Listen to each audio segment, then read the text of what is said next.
Hello and welcome to the Auto Guide Show. This week, Kyle drives a Porsche. I drive something that I can't really describe. We talk to another automotive podcast, and the predictable has happened. But first, a word from our sponsor. Picture this. You're halfway through a DIY car fix, tools scattered everywhere, and boom, you realize you're missing a part. It's okay, because you know whatever it is, it's on eBay. They've got everything: brakes, headlights, cold air intakes, whatever you need, and it's guaranteed to fit, which means no more crossing your fingers and hoping you order the right thing. All the parts you need, at the prices you'll love, guaranteed fit every time. eBay, things people love.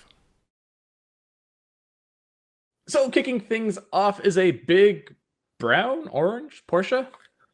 Gold? Officially gold. Yes, but the 2025 Porsche Panamera 4SE Hybrid. Oh, that's a mouthful. It is the plug-in, one of multiple plug-in hybrid Panamera models, and it is the middle one in terms of output. And you know what? I really like it. Despite driving this powertrain a few months back, or maybe late last year, in the Cayenne and not liking it there, in the Panamera, it makes a ton of sense. It's hard to figure out why. Maybe it's just that it's a sedan. Maybe because it's fractionally lighter. I don't know, but I really enjoyed this. It's sort of, well, we know Porsches are pricey, right? So this is an M5 competitor, despite being 200 horsepower-ish down on the M5. 200 horsepower. Yeah. What's a Civic Si between friends? But it's just, I never thought I'd compare a Porsche to a BMW and be like, oh, the Porsche is the subtle one. But yeah, it's the subtle one, whereas the M5 is just this sledgehammer of a vehicle. Everything is just really well blended in the Panamera, and it just makes it a really satisfying daily driver. Now, I'm sure a GTS is probably sharper and more engaging, or a turbo is, well, the sledgehammer approach. But yeah, I really, really enjoyed this. So the interesting thing for the 4SE Hybrid for 25, because it took 24 off as a model year, still has the 2.9 liter V6 turbo and then a plug-in hybrid powertrain. It has slightly less power than before. And that's because the gas engine has 100 less horsepower than before. And then there's a more powerful electric motor. So the difference is only 17 horsepower or something between this and the 23. But you can do more electric power. You can do higher speeds on electric. And there's a bigger battery pack. So, yeah, that's the overall view of the Panamera. So they detune the engine for efficiency, probably. Mm-hmm. Your point, I can relate directly, because I had the Panamera 4, and I drove the base Cayenne last year too. And you're right. I think it is because it's a car. Like the low power 6, I mean, low power is like still like 350 or something. Yeah. It's fine in that vehicle, because we talked about this last week with the Mercedes E-Class too. Like, you don't need a ton of power when you have a nice riding, comfortable, luxurious sedan. Whereas in the SUV, I don't know what it is, because it isn't much heavier, but you just notice more, like, maybe because they don't handle or brake as well, so the power kind of makes up for it. When you're lacking that, the experience isn't the same. But yeah, no, I like the Panamera. And I don't know if I'd call this gold car subtle, but I'm sure you can get it in black. Yeah. I do want to actually point out one other thing too, is that it has an updated, or because of the plug-in hybrid powertrain, it has an updated electrical system, which gives it a new suspension. And this suspension is, oh geez, I wish I could remember the details offhand. But it's the one that is also in the Taycan Turbo GT. And so it does that really crazy thing of it lowers when you get in and out, but then it jumps back up, which is really nice, like very quickly. And it's very unsettling for people who aren't used to it, but I really like that feature. And like you said, this ride's fantastic. Like, it's on 21-inch alloys. I was about to say, how big are those wheels? They look comically large. Like, yeah. Soon the wheel's going to be above the fender. Like, there's like an inch of fender left there before it runs out. But yeah. All right. Well, moving on. Let's talk about the inevitable, what we've discussed about 100 times. And we knew this was actually one of my predictions for 25. I didn't think it would happen before July, but officially, Ram is getting the HEMI back. We knew this was going to happen. Dodge made the point in the presentation that our colleague Greg was at, that this isn't sort of almost like a spite move to the old leadership or anything like that. It's market demand. Like they said, almost 40% of their trucks were Hemis. So they needed that option back, even though it's the lower powered option. But that's like Ford. They kept the 5-liter V8 and it makes less power than all their EcoBoost. But some people just want that V8, especially in work trucks, because they're usually abused more and less maintained. So, the less bits and pieces and turbos and intercoolers, the better. Mm-hmm. And it's the sound. I mean, a Ram customer wants that V8 noise. And like we said, the Charger is getting it. We just don't know when. Like, I would put really good money on it will be in that Charger at some point. Yeah. I mean, Especially now that it's back. I like that this image is very appropriate. It looks like the truck is understeering after a burnout. It's fine. The 40% thing is interesting to me. Is that's what it was before, right? Because there's never been a time until now when the turbo engine was sold alongside the V8. So before it was just the V6, the base one, which is, let's be honest, a little underpowered, and the Hemi. Diesel.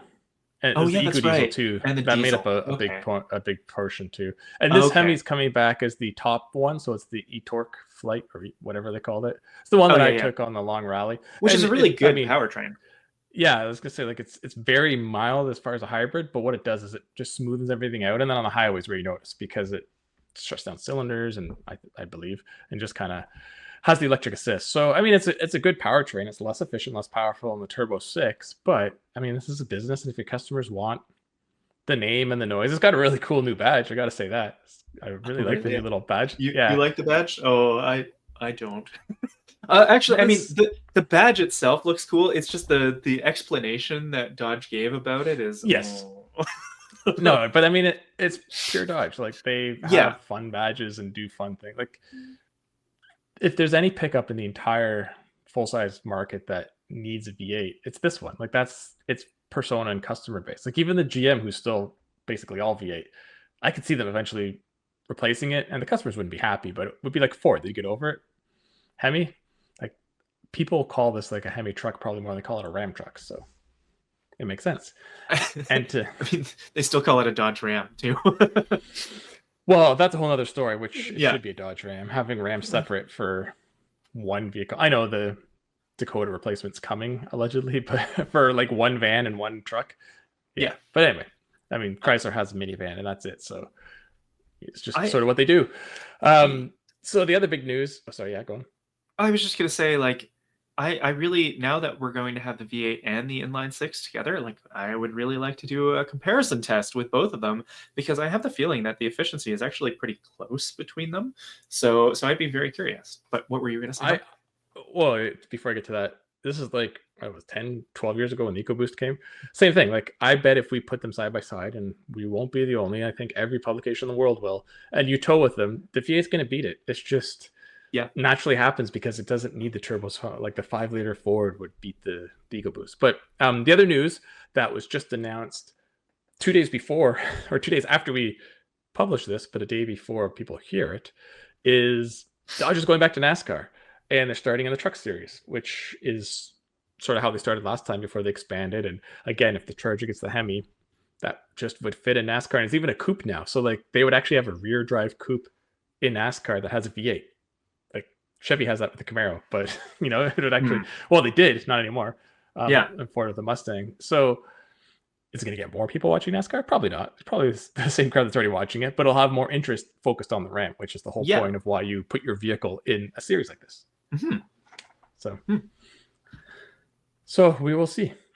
Yeah. Well, that's the biggest news of the week, let's be honest.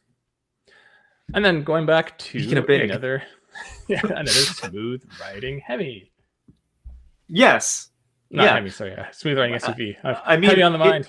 Hemi, aren't most combustion chambers hemispherical these days? So true. Isn't this technically a Hemi? So I drove the 2025 BMW Alpina XB7. I guess we have to call it BMW Alpina because the brand was brought in-house 2 years ago. It is the flagship X7. And Mike, both you and I have driven the X7 in lesser trims, and we both really liked them. And Lesser. guess The what? M60 M60 is like a fraction less. Yeah. Guess what? This is also fantastic. Oh yeah, more of It's everything. so good. The only thing I would say is like, like the same thing I would say about the other ones. The third row is not great. Like it works in a pinch, but yeah, this rides really well. I think it looks great. It's funny because seeing pre-facelift X7s now, I'm like, like they just seem boring. I think this face looks really good. The Alpina changes are nice and classy. The interior is fantastic because of course it is, with all the really soft leather. The leather on the steering wheel, I have to focus on this for a sec because it is the smoothest leather I have ever touched in a car. I don't understand how it's so smooth. Um, Everyone who got in the car, I'd have to stop them and be like, okay, well, just before we get going, can you touch the steering wheel?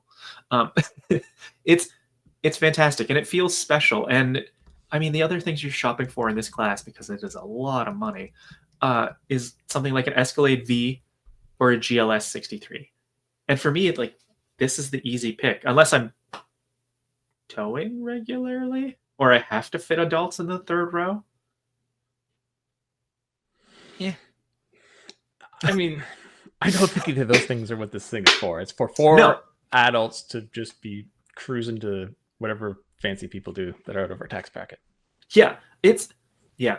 I love it. I love the individualism of this versus something like a GLS 63 because those seem pretty common. Uh, and an Escalade V, while I'm sure is hilarious, I don't know. Like it's a big body on frame truck. This is a little classier. So yeah, really enjoy it. For the handful of people who are going to be buying it every year, congrats. You've got an excellent 3-row gas SUV. Yeah. To your point about the Escalade, yeah, so it's different, complete different approaches and target markets for the same sort of outcome. It's like a Corvette Z06 against like an Aston Martin. They might do the same lap time, but they're completely different on how they're getting there. Yeah. Like they're similar price, but that's about it. Like I feel like if you're either an Escalade V or an Alpina XB7 person.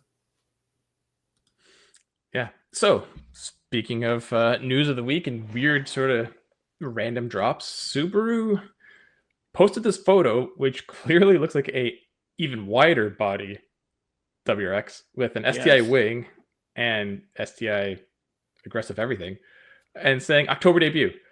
So I'm of two thoughts. One, I would love this to be an STI, but this is probably a future race or rally car that they may be debuting in October, like the next, because they don't really have a factory-backed customer rally car program. I mean, they do, but this could take it up a level. I mean, it's too big and wide to be a road car, but it could also be, hey, this is our like race car, and we're going to make a road car off of it.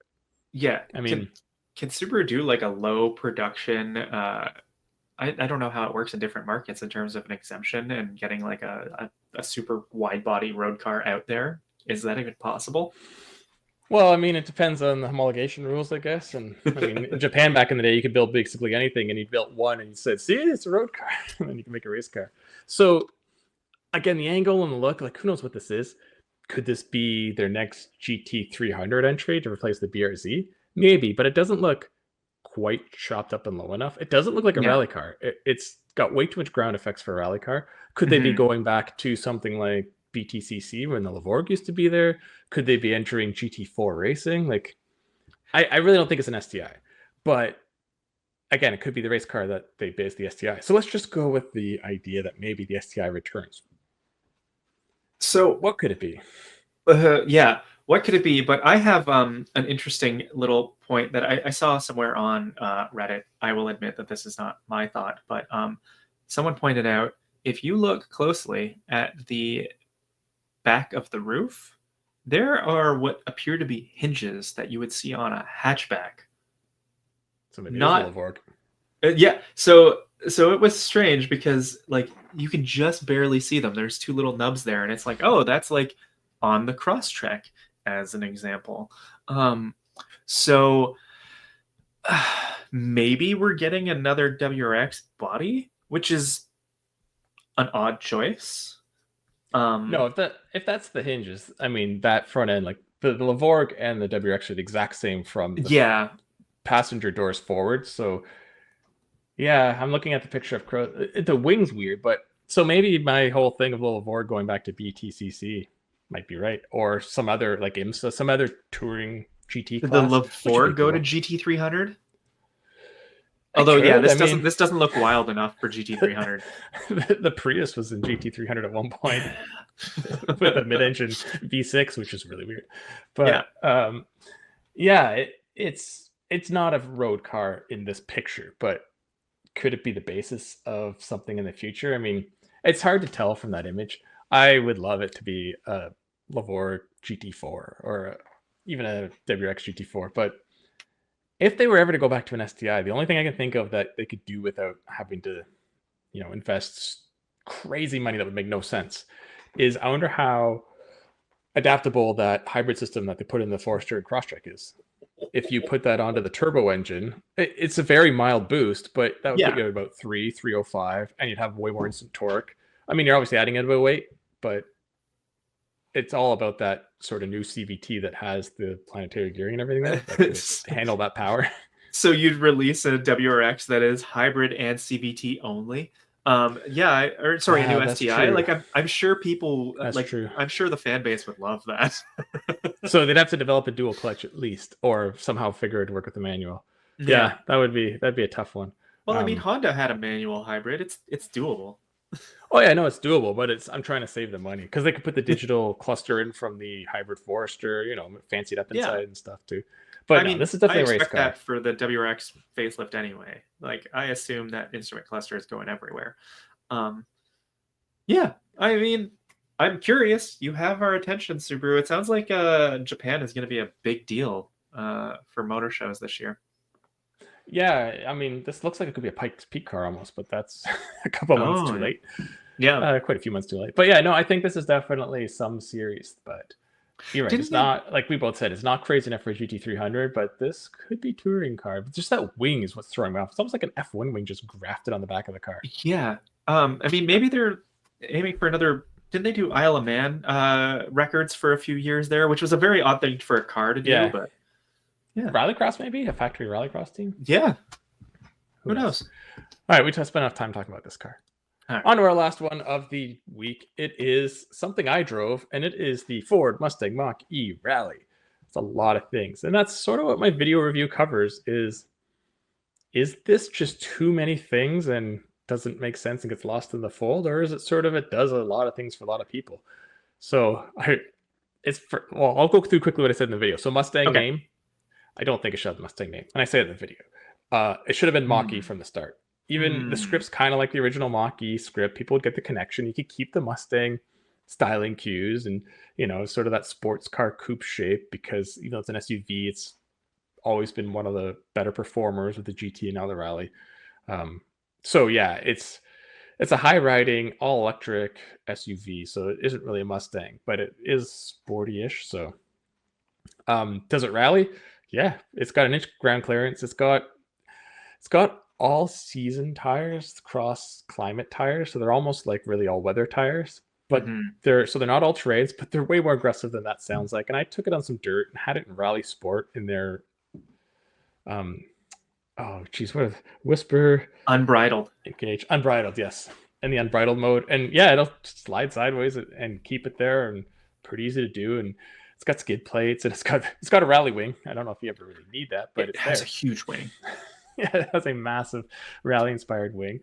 It's an SUV, so you can put adult passengers in the back, although the roof, the way it slopes down, kind of blocks your outward visibility, but the seat has enough space. The trunk cargo hatch area is tiny because, again, the battery's under the floor and the roof comes down, so that hinders its ability. But in general, when I kind of concluded is it's $60,000, which is a lot.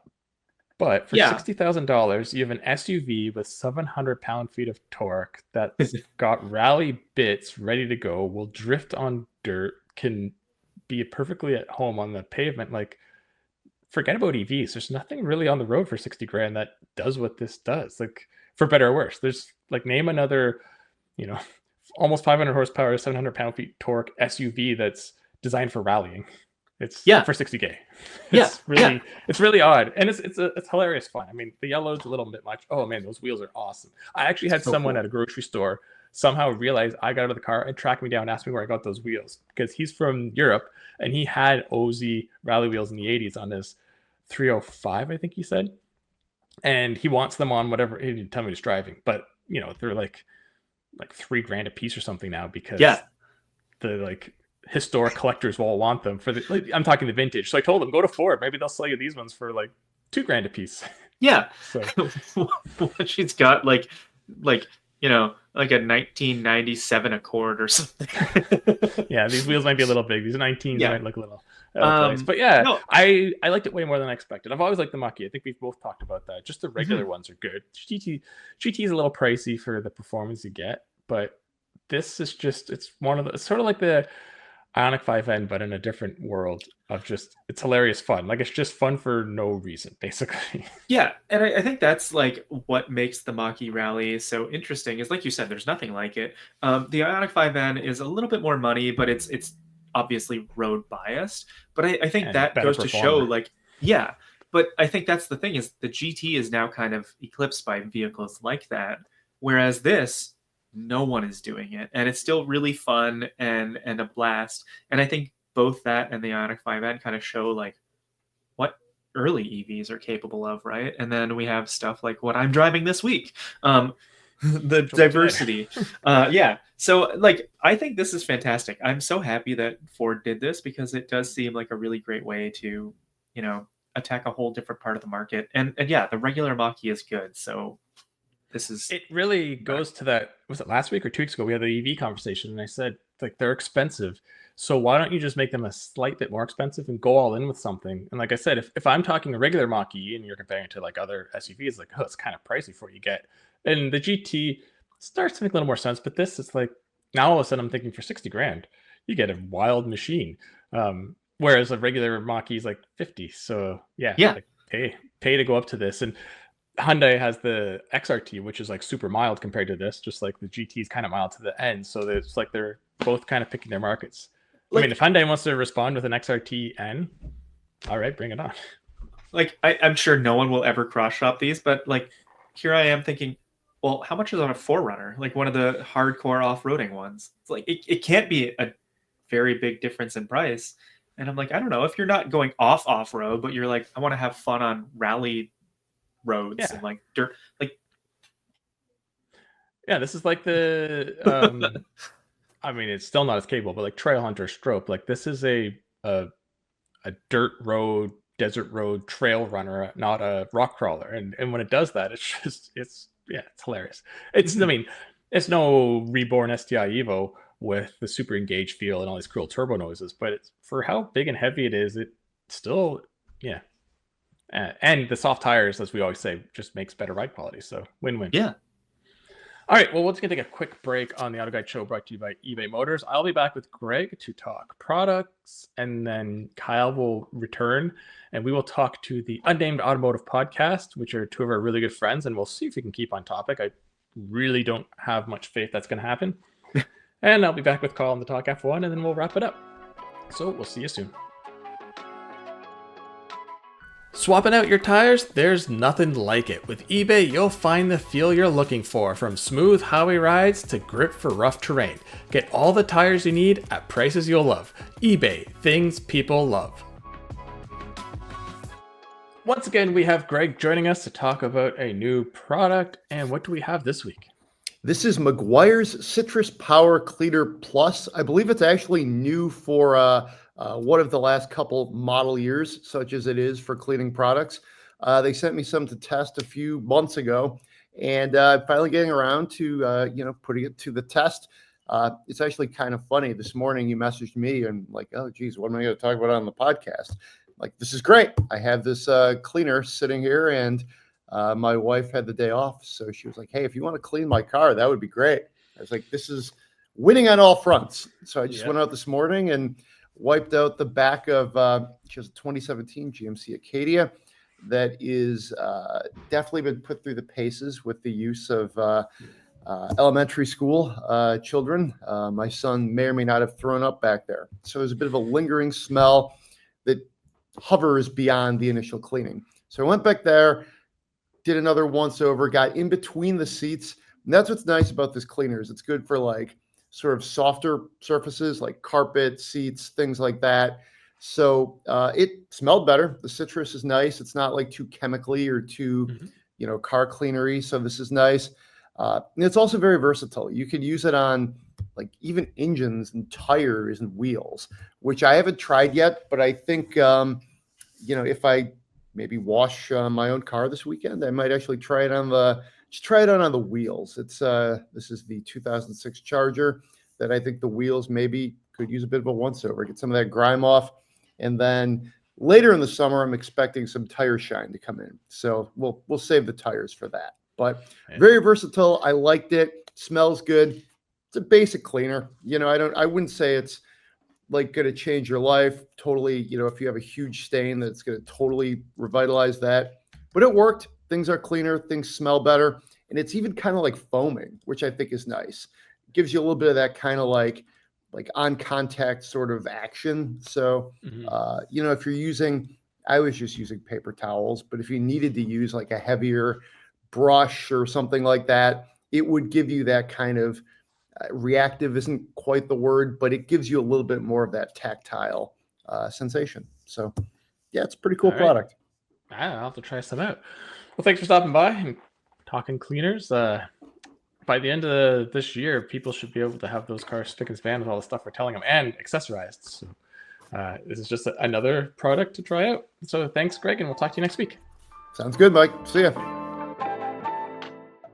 Picture this. You're in the garage, your favorite room in the house, and you're tuning up your engine with parts you found on eBay. Every piece is just locking perfectly into place. You step back to admire your work, hands covered in grease, and because you're committed to driving that thing further than the odometer can handle, you start to think to yourself, you know what, I could probably also use some new brakes, some shocks and struts, and this baby deserves a new air filter.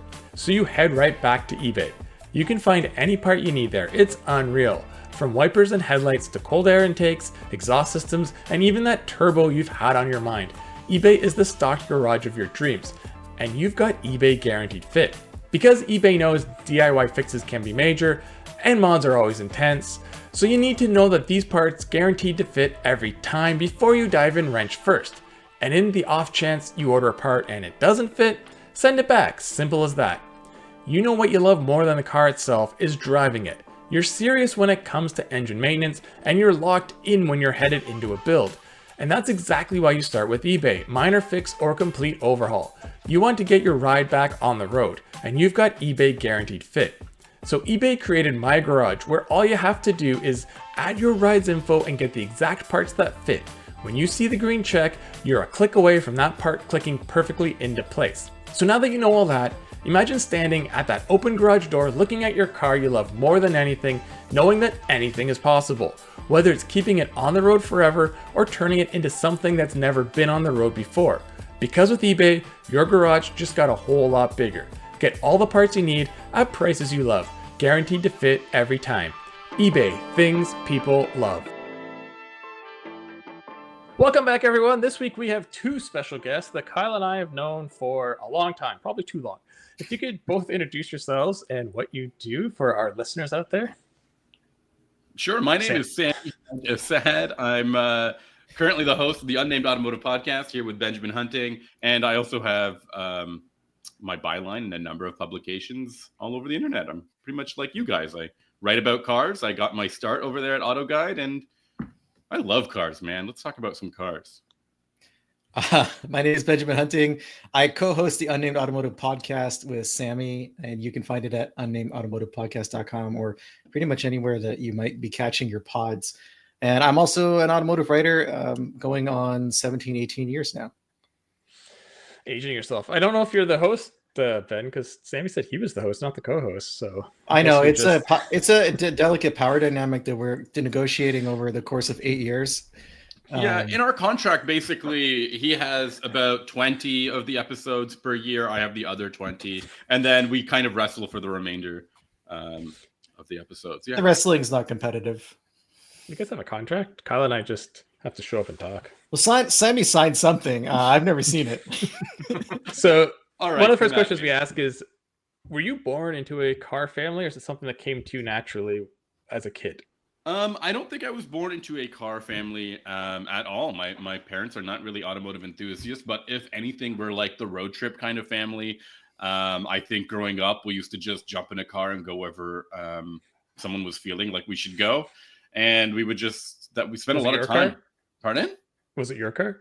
No, it wasn't no, it wasn't my car. Was it a police car? No, sometimes. Because you said somewhere someone felt we should go, which is a very roundabout way of implying agency. So I think when you've got a family and you've got to entertain them on a budget, I think jumping in a car for a road trip is probably one of the easiest things you can do.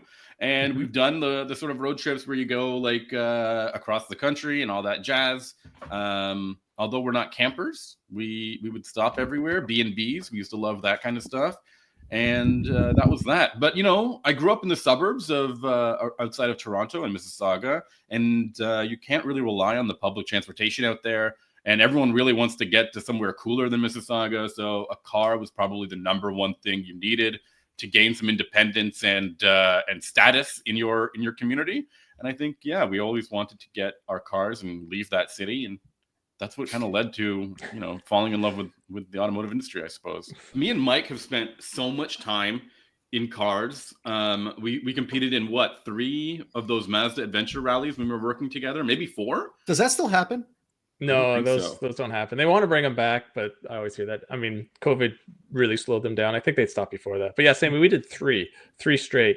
I think we placed every year. I think that's possible. I remember I don't think we did the last year. Yeah, we tied. Following your exploits for sure. And tied for third. Yeah, I there's 2 people who can keep they're like 2 people in a car who can keep their calm on a long road trip, and will not have any serious conflict where the entire week is ruined because you said something really offensive to the other or something like that. Wow. I think we did a really good job. Yeah. Hey, we won it one year too. Yeah, that's right. The most difficult year. I know you're going to bring this up. No, that was was it the first year? The one we won? Year. No, we won the second year. Yeah. First year was when we were miles ahead of everybody, but somehow we only came third. That's the magic of the game. Yeah. Well, if only Kyle and I had been there or participated in some way, we could contribute to this conversation. I was going to say, before we continue this, let's go over to Ben. Now, I feel silly because I know Ben really well, but Ben, were you born into a car family? Do you have any, parents that race cars with you? Yeah, so it was cars from day one with my family. My dad collects Studebakers, and there were always old cars in addition to Studebakers around when I was a kid. And he and my mom and my sister and I we basically every summer would travel around the Northeast in the old cars, going to car shows and rallies and that kind of thing, which was an absolute blast. I can tell you, though, that I absolutely never thought it would turn into any kind of career. I completely fell into automotive writing by accident. Writing is one of those things that no one encourages you to do as a profession when you're younger, at least when I was younger. And car writing seemed even farther away, especially growing up somewhere like Quebec, where English language media is almost non-existent, especially today. When I was younger, it was more prevalent. But it was cars, whether it was Studebakers, whether it was going to NASCAR races or NHRA events. They used to have NHRA racing in Quebec, Top Fuel, alcohol dragsters at Saint Air, and we would go to see that. I managed to return the favor many years later by getting my dad into road course racing. Yeah, it's funny you say you fell into this career because Kyle and I, it's an ongoing theme with us. Everyone we've talked to, like no one ever on our podcast has said, I set out to write about cars. I think Sammy comes closest to that. Sure, to be honest, like I agree with you. I feel like there's no straight path to what we've done, and there's certainly no repeatable path that you could tell someone, hey, do this, this, and this, and you'll get to where we are today. It's very different in that way. Kyle doesn't agree with me. I can see on his face. We're gonna do this slow zoom. No one's gonna repeat my pathway. I know that for sure. I think I largely agree. I think the best advice that we can give people, because you get asked, especially by younger folks, just like, oh, it's such a cool sounding job, how do I do it? I think the general advice is always like enthusiasm and a for willingness to learn, right? Is like, go review your friend's car or something. 100%. Like, just get started. But then otherwise it's like, who knows how you end up at one spot. I worked at an outlet where we hired someone whom I'm friends with to this day, even though he's out of the industry. And the reason we hired him is because he had a blog called 3 Minute Test Drive, because he was a valet, and he would write up every car that he drove as a valet. And that the thing is, what people don't realize is when you see someone doing that, it shows their work ethic and their willingness to be committed and doing something over and over and over again and improving at it. And even though they only have a tiny opportunity, they've seized that opportunity and made the most of it. And that kind of thing is extremely appealing, I think, to editors. Mm-hmm. That actually kind of leads me to another question I wanted to ask, and Ben, you've just made it easier. You've been doing Unnamed Automotive Podcast for a long time. You guys have worked together for years and produced hundreds of episodes. So you were kind of ahead of the curve, where now everyone's doing podcasts, even us. And so what would be, the advice you'd give to people to really make this work long term? What do you think, Sammy? I mean, I just looked at when we started, it was 2016, which is an insane date for me to recall upon. And I think me and Ben decided that we should make it as sort of an experiment to see, like you said, you think we were ahead of the curve. I was like, let's see what this is all about. That's why the name is so unfortunate. We've made a lot of mistakes. and my true advice is regularity, I suppose, is the best way to do it. Stick to it.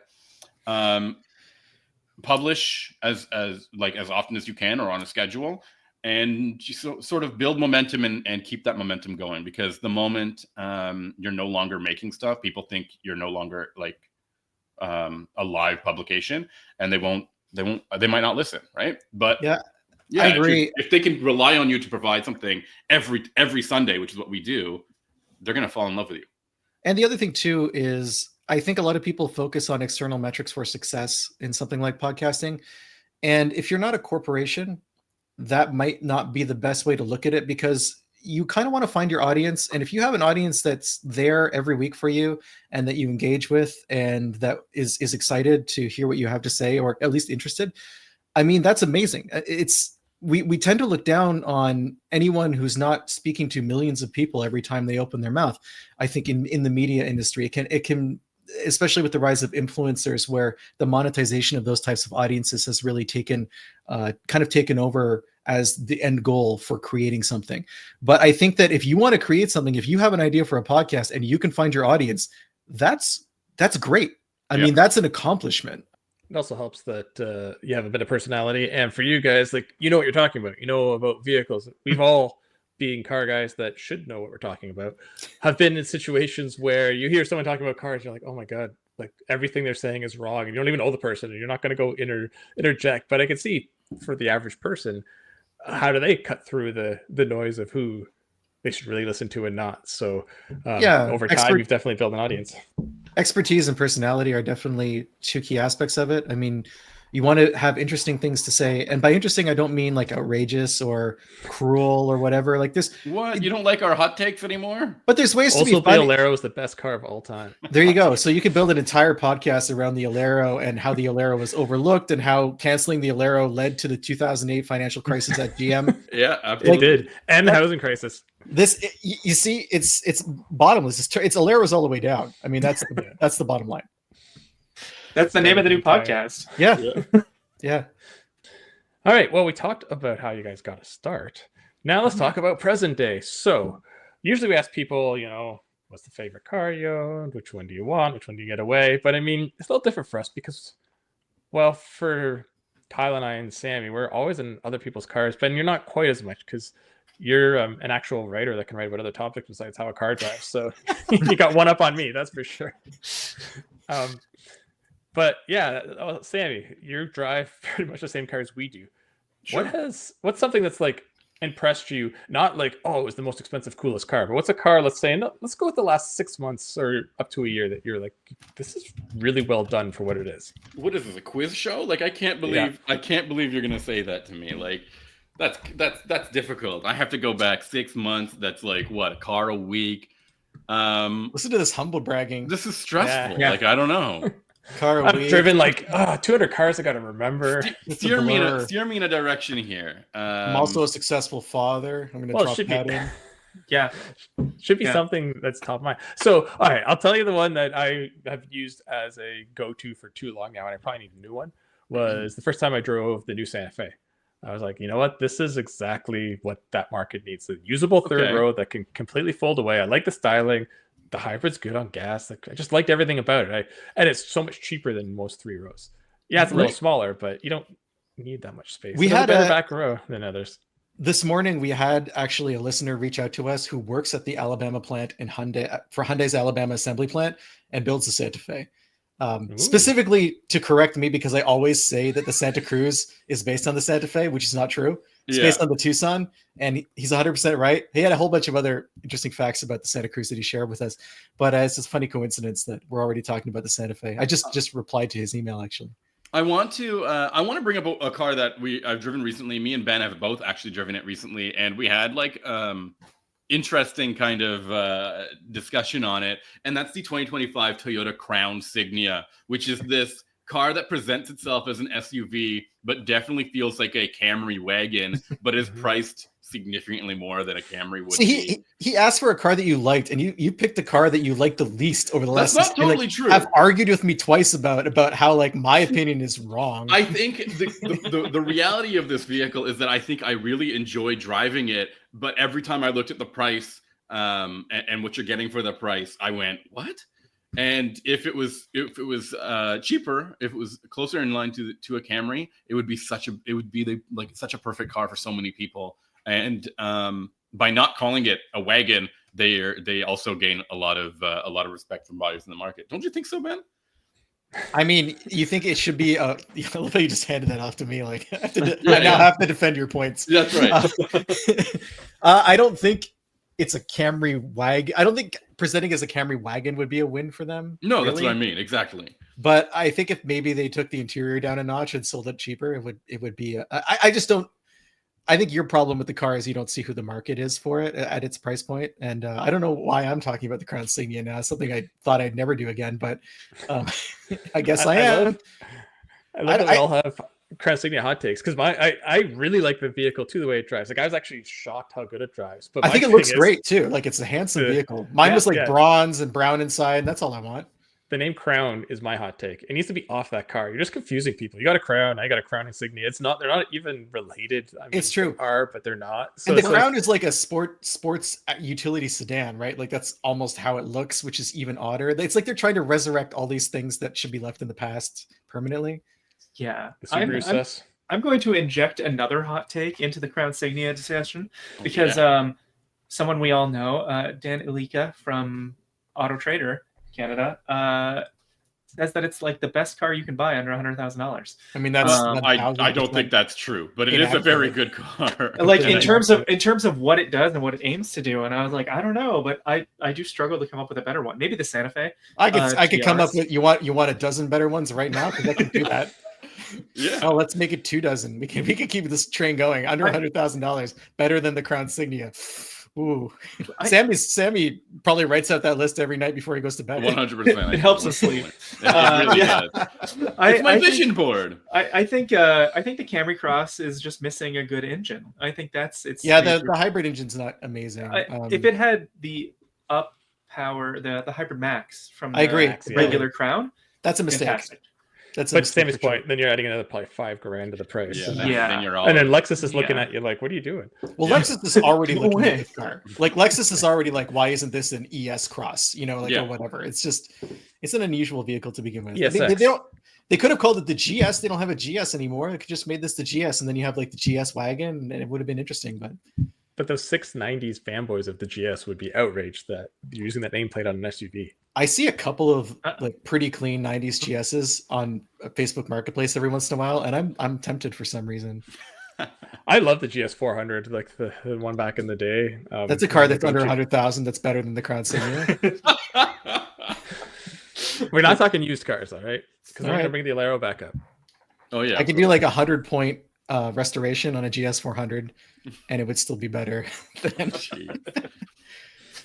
$999,999 GS 400 is still better than. But Well, this has been an episode of the Crown Signia Hour. wait, Yeah, a little weird. Ben's little also weird. driven some pretty cool cars recently, Ben. Like, didn't you No. drive like a G-Wagon? You had the Aston Martin. You had all kinds of really neat A lot of trucks, eh? Yeah. SUVs and trucks. Yeah. Yeah, but I honestly, I struggle to a lot of the time think of a car on the current market that I would want to own within my means, and I think that I really like the Ioniq 6. I think that's a really cool vehicle, something that I'm actively shopping. We've talked about on the podcast because my wife's commute requires something that has decent battery range, and it just kind of feels like the right time to decouple from gasoline. I mean, I say decouple from gasoline, like there's other vehicles in the fleet that are heavily coupled to gasoline and probably are going to balance that out. But yeah, it's the problem with the current automotive industry, which is of course the question you asked me, is like there's just so much sameness when it comes to crossovers and SUVs. And so when a vehicle stands out, even if it's not necessarily great, the fact that it's somewhat different often is enough to carry the day, I think. Yeah, totally. Subaru's done that for decades with the Outback. They until now, right? Until now, exactly. Yeah. Until they decided to no longer do that, which is an unusual choice. I mean, They'll probably double sales. It's the essentification of the Outback, I guess, is how you could look at it. Yeah. Maybe we'll have to compare it to a Crown Signia. Well, Sammy's Signia thought was that the Crown Signia was the Outback of the Toyota lineup. Yeah. Yeah, totally is. Just too fancy and a little pricey. Yeah. And no X mode. Everyone needs X mode. X mode, all the things. Yeah. Well, You the have a Trail Mitsubishi Seeker is going to Mirage. be... X mode, BRZ, small electric motor at the front axle. Everyone wants that. I mean, For a GR86, I guess. Sorry, GT. I can't remember what it's called anymore. Sorry. They've changed the name so many times. They don't. You're okay. It's all right. Yeah. Yeah. Listeners may not know, but Sammy's the original FRS owner. Yeah. Still By rocking it, right? original, I didn't own the first one, but I The did very get one in the first first. I did get one in the first year it came It out. belongs Yeah, in a first year. museum. Oh, It does. not mine, man. Been rocking out steel wheels for the last decade. Yeah, I need to get my Heath Summers on. I think I've got. You've been saying that to me for probably a decade. Yeah, I put my Summers on the Impreza like last week, so don't Yeah. feel too bad. I'm probably doing that this coming week. I love my little affordable sports car, and with no payments on it or anything like that, it just keeps on trucking. I think it's been a great little car, and I still can't believe how much I paid for it compared to what modern cars are costing now. Oh, yeah. It's like my old beat up Genesis. I got that for nothing compared to what a new car costs. There you I go. put my- Another vehicle I've been casually shopping is the Equus and the Genesis sedans from Oh, that nice. era. Trying to think Yeah. of like whether the fuel savings will be canceled out by the savings of getting an older vehicle. You know, it's Mhm. that weird game to play. I drove a 3.6, 3.8, whatever it is, to Colorado and back. So the second gen of the Genesis, when it was the 3.8 or the 5 liter. And yeah, it was such a great long distance cruiser. And it wasn't like, it's still pretty quick for what it was. But yeah, those are great cars. It's tough to find the V8s, but the V6s are reasonably out there. Are you looking for the first or the second generation, Ben? Because I like Mike's experience with the second gen. The first gens are a lot more affordable because no one knows what they are. Yeah. There's zero market for them on the secondary market. But the second gen looks like the Genesis, but just has a Hyundai badge on it. Yeah, the second gen is like the Equus, but you know, Yeah. without that badge, pretty much. Yeah, I have a family member who needs to drive clients around regularly. So she had a 300C for a while and went to a first gen used Genesis. And I think may still have it or might have finally replaced it. But yeah, it was good, big car. It's like a stealth Lexus LS, but with better styling. You know, Yeah, in a lot of ways. And considerably cheaper because you don't pay the Lexus tax on it. Very true. So we talked about driving other people's cars. And Ben, you talked about your race car, which is awesome, really cool. Is there something out there that you would love to drive or own that you haven't yet? And again, somewhat reasonable. I mean, you can't say, I want to drive an F50. It's like, well, yeah, we all do. I almost bought a Via-Cross in October. Oh, awesome. I put a deposit on it, but it was way too rusty underneath. It was semi-local to me. I've been. Is it a Montreal car? Yeah, it was a Quebec countryside car. I've been casually shopping those for like years now. The problem with my casual shopping is I usually get one. Like it just takes a while. With my Grand Wagoneer, it was the same thing. It was like 2 or 3 years of looking and then finally snagging it. the problem with the Viacross is there just aren't any. Like they only made 4,000 of them, I think 4,500 just before the molds ran out. I would love something like that. I would also love a Factory 5 Daytona Coupe replica. I think that would be pretty sweet. It's really hard to say. Like, again, it's thinking about the older I get, the older the cars I want really are. I would love a Chrysler Conquest or Mitsubishi Starion. I think those are really cool 80s sports cars that you just do not see. The closest I came was maybe 3 years ago. I was at a car show in Vermont, and there was a guy selling one. It was a Conquest, and he had a complete parts car for it too. And it was the wide body, and it had been lightly modified to do hill climbs. And at the time, modified for a hill climb. You don't really lightly modify a car for that, do you? I think it had safety gear in it for that. Okay. But the reason I didn't buy it is because we were still shopping for a home in the country, and I had nowhere to park it.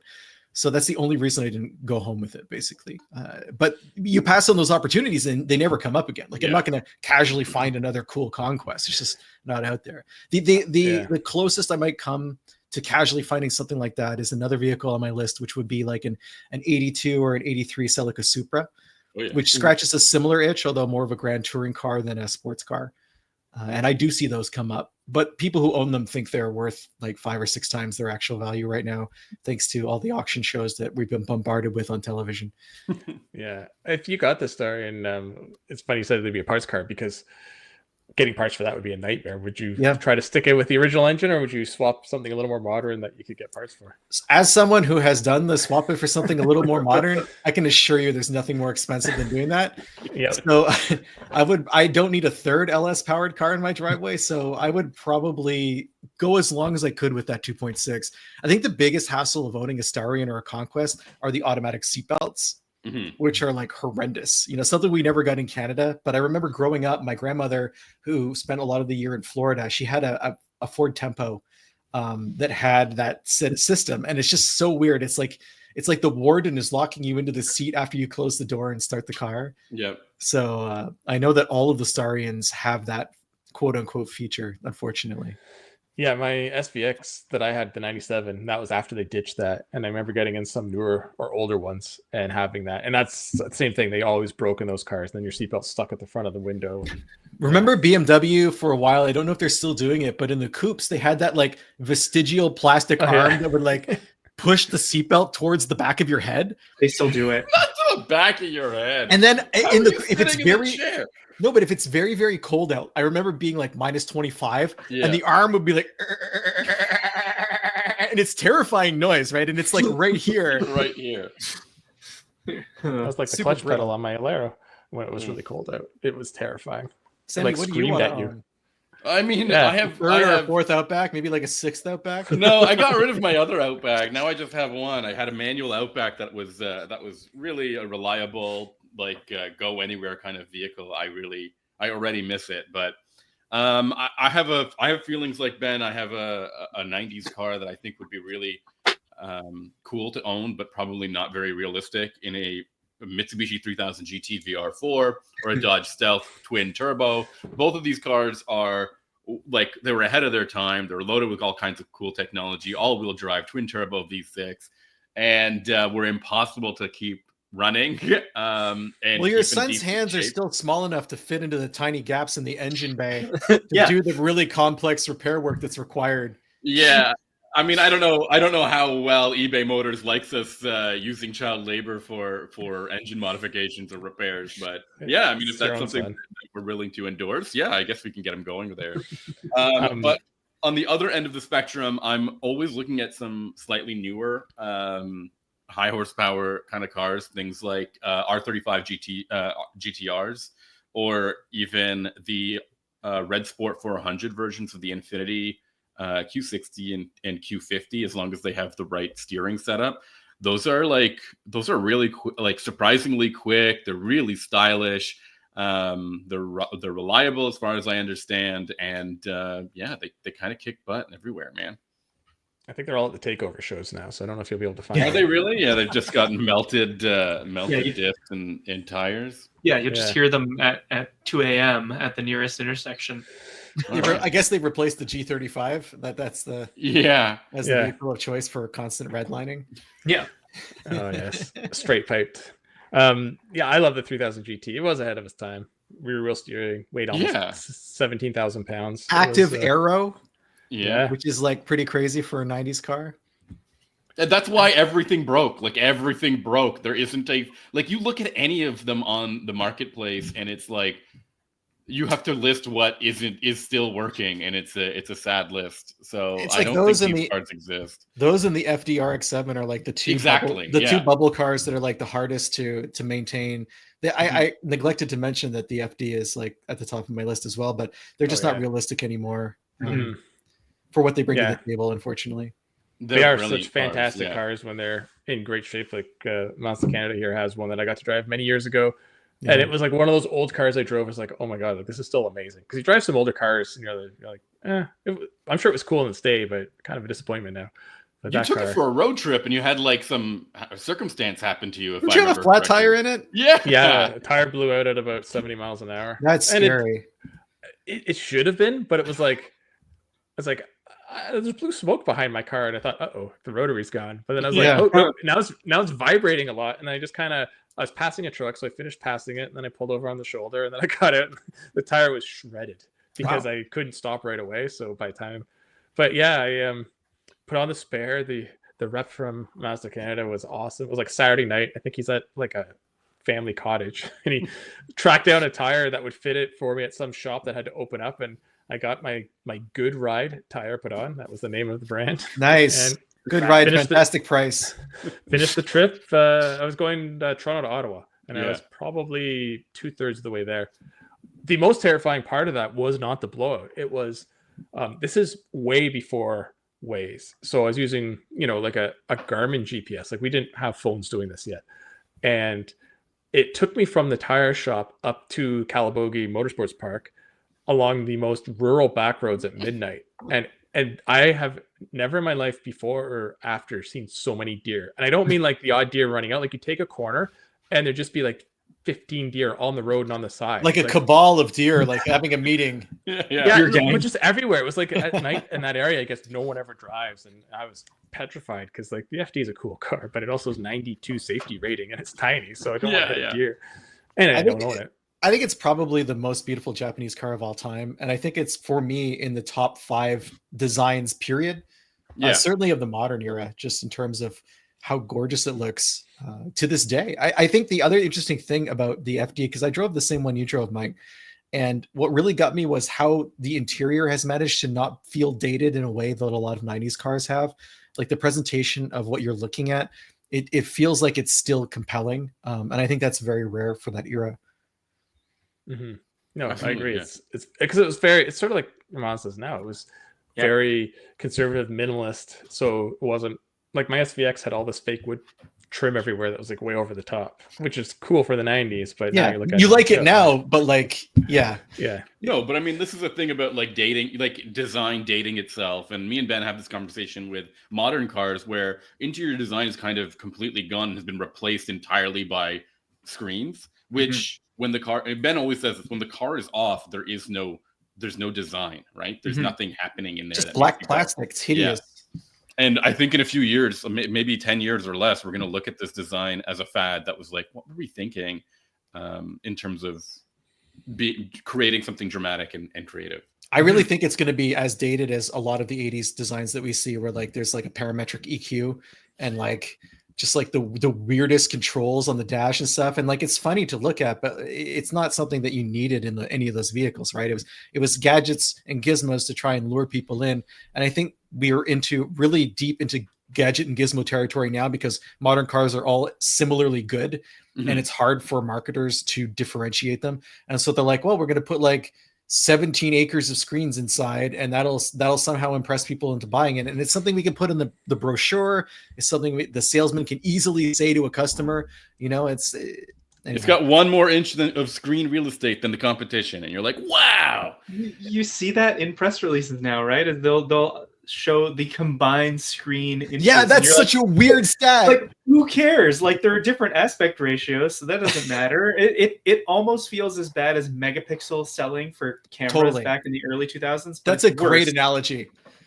That's a great analogy. And like, we don't see like how many acres of leather there is on the seats. You never see that like 300 square meters of leather upholstery. Like, no one would ever say that. And yet they just project it onto the screens. Although now they probably should. The next new car ad should be something like, we got rid of 12 cows to make the interior. Bentley used to do that. I remember back in the late 90s, early 2000s, they used to talk about how many cows and how much square footage of leather, but nowadays that doesn't fly. That's intense. Yeah, nowadays they're like, it's all from one cow that was Harvard educated and died of natural causes, donated his body to science. You had a beautiful life, raised 3 beautiful cow children. And those cow children sewed his hide into this Bentayga. You're not allowed to actually start the car until you read the obituary. Yeah. Or it's read to you, like in a monotonous robot voice. Oh, yeah. Oh, boy. Yeah. So, on that note. Cow obituaries, it's a thing. Yep. Well, we do have to get going. It's our podcasts are too long to begin with, so we don't want to keep our listeners around too long listening to just Kyle and I. Although we could do it again and again, man. We just exactly you know where we are. We will definitely have you back. Years. Yeah. Maybe they'll invite me on their podcast sometime. It's only been 8 years. Wow. We have a list of other guys we've got to get through first, Mike. I don't know. I know. It's been going on for a while. Well, thanks for joining us, guys. It's always fun catching up because we don't see you enough. Even though we don't live, well, Ben, you're a little further, but Sammy's like probably 15 minutes from my house. Yeah. But who goes? But I only see him like in California on events. Yeah, I remember that. Hey, that's what happens. We've got families now, and things change. And yeah, we all got. It used to be that we would like hang out after work, and now it's like, no, I got to go see my family, man. Yeah. Well, thanks for coming, guys. Thanks for having us. It was a lot of fun. Watching and listening, Unnamed Automotive Podcast. Go give it a listen. You'll hear more of them, and it's entertaining. Probably more entertaining than us. Oh, well, Sam, for our 6 viewers, there's Sammy shit. Yeah. Thanks, all right, guys. see you later, guys. Thanks so much, guys.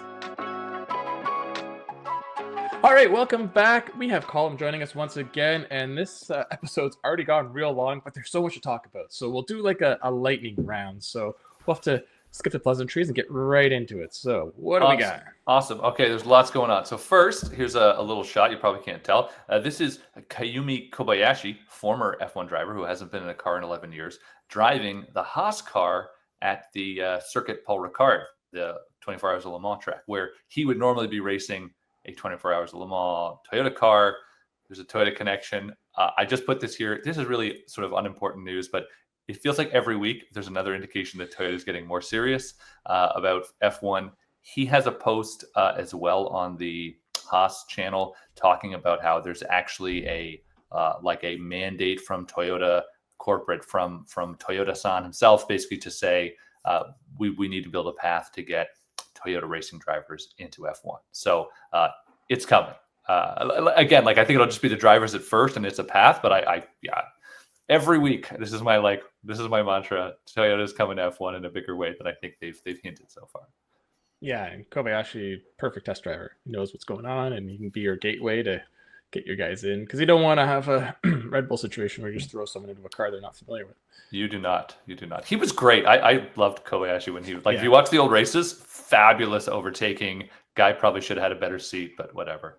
Exactly. He's one of those guys who just wrong seat, wrong time, and yeah. Speaking of which, this is Kimi Antonelli. So the story here really is that that's a Mercedes engine power unit failure, and I think this is the third one in as many races.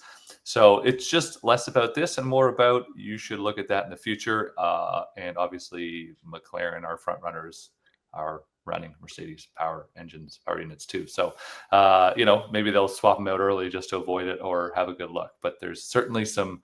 I'd be worried if I was running one of those engines. They got to watch out. Yeah, and we don't know the back end of how much control the teams have on different things. Totally. McLarens are so fast, they could be getting all the cooling in the world they need and are fine, whereas Mercedes and Aston could be pushing the envelope because they're trying to get back up there. And Exactly. Bringing They're out these basically, engines yeah. a bit too much. Exactly. So yeah, McLaren could be able to run it totally fine with no issues. So always funny when you see like a team like that's how well McLaren has it together. That they're not the engine maker. They're buying the engines from somebody else, but they're faster than the works team. Just a good sign of like a well running operation, right? So. Well, it's like Red Bull, right? I mean, although they had exclusive engines at times, they were never the one making it. They just had a good deal in place and did great. Yep. Tell the truth. All right, moving on. Hey, speaking of Red Bull. Yeah, so this is, for those who aren't familiar who are not seeing, it's a picture of Arvid Lindblad. So he's an F2 racer. I think he was F3 just the year before. So he's kind of seen as one of the next up-and-comers. And my understanding, I guess, the Red Bull has put in a request for a FIA super license exemption for him. So basically, after Verstappen joined F1, they made a new rule that you can't get a super license under the age of 18 unless there's like first of all, you've shown to be an exceptional talent, and second, that you basically make this special request. So he is 17.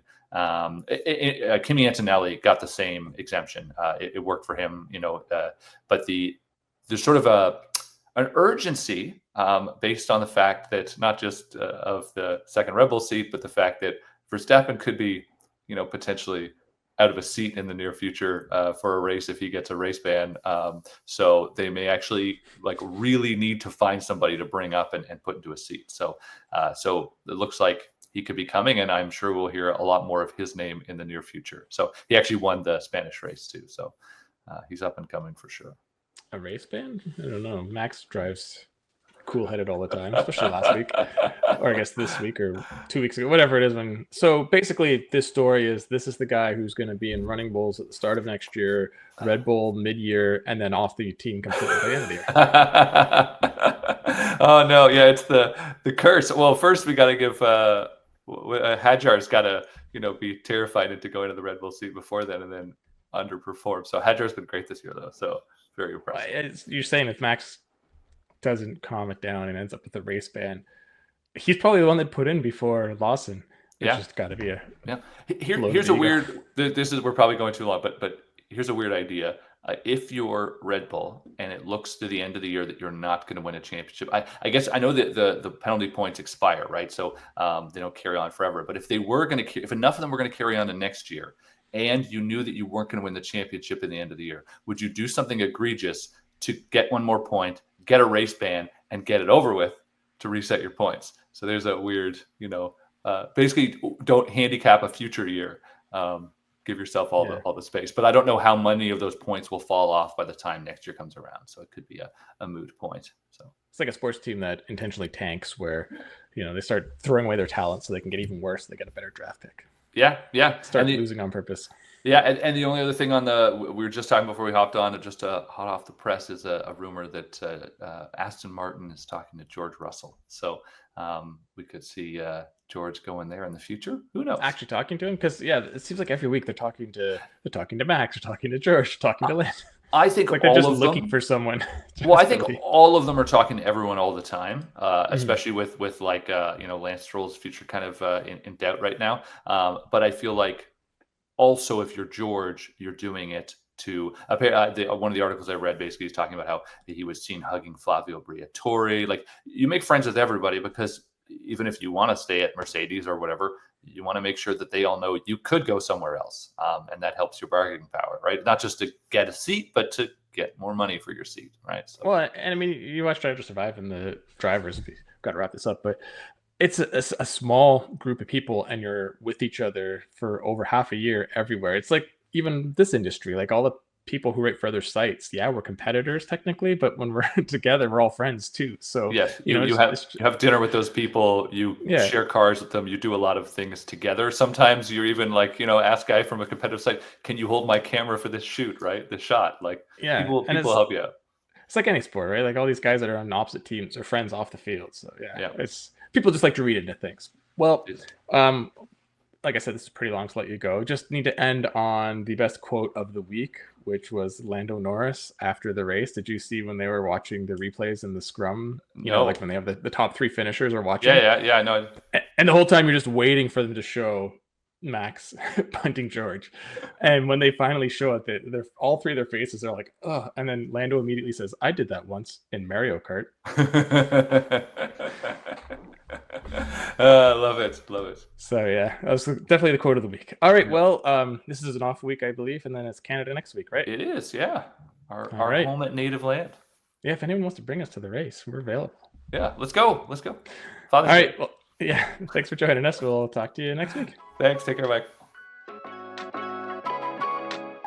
So that just about wraps things up on the Auto Guide show, brought to you by eBay Motors. We'll take a quick look at what we're doing this week and next week. So this week, Kyle, you alluded to it way back, probably like 40 minutes ago. You're driving some sort of EV? Well, yeah, and we briefly mentioned it last week. I am driving a behemoth. I am driving the 2025 Cadillac Escalade IQ. It is one of the only examples of an EV having more range than its gas sibling. Although I say sibling very loosely because there's actually not really anything under the skin relating this to the gas Escalade. It has been an experience. There are a whole lot of things on my mind about this. It is one of the more expensive vehicles we've tested all year. There are good things, and then there are things that really drive me nuts. So I'll have a whole lot to talk about when that review comes up. Mike, what are you in or about to be in this week? So wait, it's not a Chevy, does it have CarPlay? It does not have CarPlay. Oh. All right, we will leave it at that.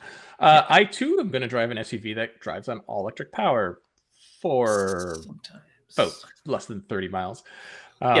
It is the Lamborghini Urus SE. So you drove the S last summer, last fall? Or was it Performante? Performante, yes. Yes. So the Performante was basically an S with less weight and sharper bits. This is basically replacing both. I think you can still get an S for a little bit, but this takes that 4-liter turbo engine and actually detunes it a bit. Goes down to 620, so sort of like your Panamera. Oh, weak.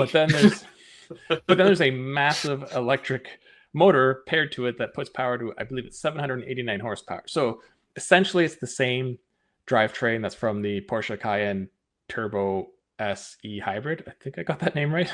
Yes. Whatever their most powerful hybrid is, but with like an extra 60 horsepower because it's Lamborghini. So of course. And like I said, it's a plug-in. It can go,